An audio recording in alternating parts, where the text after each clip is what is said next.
أولا لا بد أن نعلم بأن ليلة القدر مما أخفاها الله عز وجل، وهي في العشر الأواخر من رمضان، وهذا هو القول الراجح على أن في العشر الأواخر من رمضان. الأمر الثاني، ليلة القدر هي في الأوتار كما قال النبي عليه الصلاة والسلام، فاحتمال تكون في ليلة 21 أو 23 أو 25 أو 27 أو 29. الأمر الثالث، الجزم على أن ليلة القدر هي ليلة 27 هذا محل نظر، وإن كان قال به بعض العلماء وهو مذهب لبعض الصحابة، لكن هذا محل نظر، لأن الأحاديث التي بين أيدينا تشير إلى أن ليلة القدر يعني مما أخفاها الله عز وجل. والقول أيضا المحقق في هذا أنها تنتقل وليس ثابت، أنها تنتقل وليس ثابت.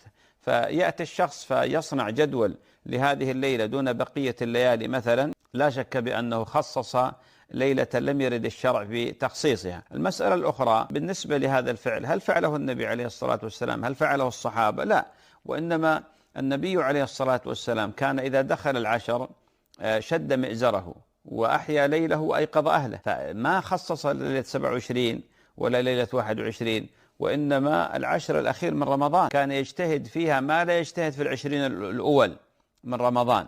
ولذلك على الناس أن لا يكونوا انتقائيين، أن لا يكونوا مزاجيين.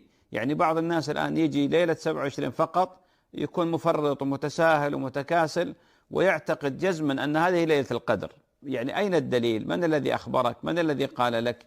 يعني المسلم الذي فعلا همته عالية يجتهد في العشر الأواخر من رمضان وسيدرك ليلة القدر بإذن الله جل وعلا.